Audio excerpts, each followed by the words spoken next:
Nigerians, congratulations on the increase in price of fuel. Fuel subsidy regime is over. President Tinubu, May 29, 2023. Your Excellency, sir, we thank you. Mr. President, the way you handle us, the way you treat us as your Nigerians, as a country, it shows that you are a father. This is leadership. You are in the UK on holiday, you dey rest. And you are also Nigerian Minister for Petrol. And NNPC don't increase price of fuel again. We thank you. So my fellow Nigerians, now when I say make I follow talk. Because NNPC said they don't come out as middleman from Dangote refinery. So price of fuel don't come up again. And now it go reach about 1,000 something and so on and so forth. So I just say make I ask on my people.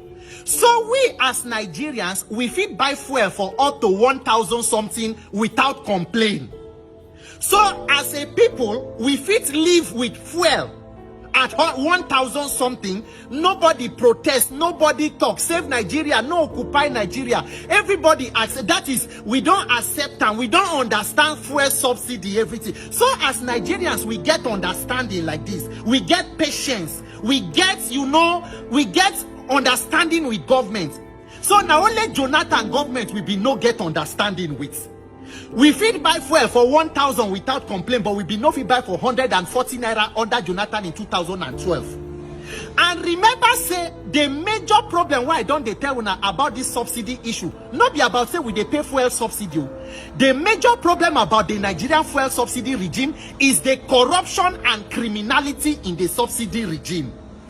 Under Jonathan, where be say the government being bad, or everybody say corrupt. As bad as the government be, when they want to remove subsidy, the president first go launch buses for Eagle Square, say make they distribute to transport company. They launch Shopee subsidy reinvestment program, say for people, for youth and all that. Plus you win, make youth where they do business, make they access loan and all. As bad as it been built, but we protest, we say we no want. 12 years later, the same APC government will protest and lead protest against Jonathan government come remove them now.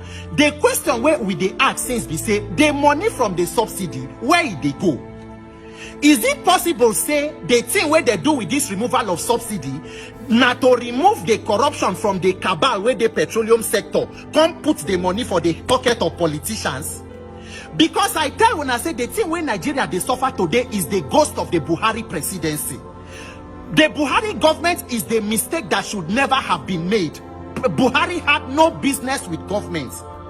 Under Buhari, they signed Petroleum Industry Act, which proposed that 6 months after that act, NNPC should not have business with regulating the price of petroleum.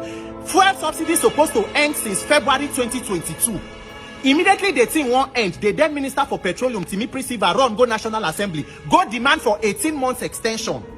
In 2022 alone, Buhari's government spent about 4 trillion on fuel subsidy. Between the first 6 months of 2023 to the end of the Buhari government, they spent about 3.6 trillion on subsidy. Totaling Buhari's administration about 11 trillion on subsidy. More than the entire presidents that were before him since our 1999. Handed over to President Tinubu, subsidy regime is over. Now the pricing and the suffering from that subsidy program has been pushed to average Nigerians, me and you, which are the consumers. Because even the under cabal of that subsidy chain from the petroleum sector, they don't even lose. Between the first 6 months of removing subsidy, the federal and state government have shared about 15.1 trillion. That is an increase in state allocation by more than 3 trillion. Meaning governors even have more money than the expenditures that they make. Where does most of the naira go? Is it possible to say that they convert them to dollars, which is also causing parts of the problem with forex and dollar in this country? My fellow Nigerians, shall we understand what we they do so? And do we realize that to tackle this issue, we must face the root cause of our problem, which is this governance? Tomorrow we go talk, say we want to end bad governance. Ask yourself the question, how do you end bad government? By electing good government. How do you elect good governance? It has to be through electoral process and INEC. And none of us, they talk about the major issue of INEC. Imagine running an election against a government that controls INEC, judiciary, law enforcement, including thugs. How do you expect to excel? Opposition, labor, everybody, save Nigeria, nobody talk again about. So Nigeria don't save. We as Nigerians, we pursue things. We are chasing shadows, talking about on social media things that do not advance our collective welfare.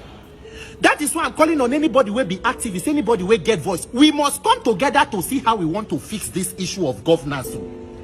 It was now President Tinubu talk 2012 when Jonathan want to remove subsidy. He said subsidy is Jonathan's tax on Nigerians. Your Excellency, is this now your tax on us? Maybe by the end of the APC government, but with the way this government they go, because this one are baby steps, so with the way this government they go, maybe by the end of the APC administration, totally the population where they symmetry go plenty past the one where they are alive. God forbid, because me I no go join that population. This Nigeria, I know die here, we live here, and Nigeria must work in our lifetime. Look at hunger, look at suffering, see the pain of Nigerians. Even people who you think say they have it all together, inflation don't collect whatever you call salary, no social security, no health insurance, nothing. Everybody is your own government, and we want to continue like this every day with it. Those of una where they stand on mandates, those of una where been they fight Jonathan during that subsidy, is it that una been they fight them so that we can achieve this one where we did so now? So now this one come better. My fellow Nigerians, I take God beg you now. Make we begin to the talk of how we want to do this INEC matter with the election. Because 2027, we are setting ourselves up for more Shege Pro Max, Shege Ultra.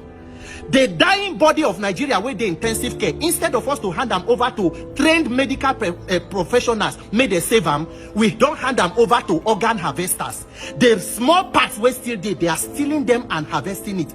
It is not about making policy. Tomorrow they go say government, they do policy on this. The major challenge is the corruption and lack of transparency and accountability. If you like, create policies from today till next year. If you do not fight corruption and bring transparency and accountability and enforce your own laws, nothing will change. The suffering will only increase, and politicians will continue to live as kings at the detriment of the general populace. May God help us Nigerians to realize that we are our only help, we are our only hope, and give us the wisdom to do what we need to do to help ourselves. Because all this one, what would they do? Oshilenshiu, Oshigidini. Congratulations, Eku's fuel subsidy removal. Happy petroleum price increase. May God help you and may God bless Nigeria.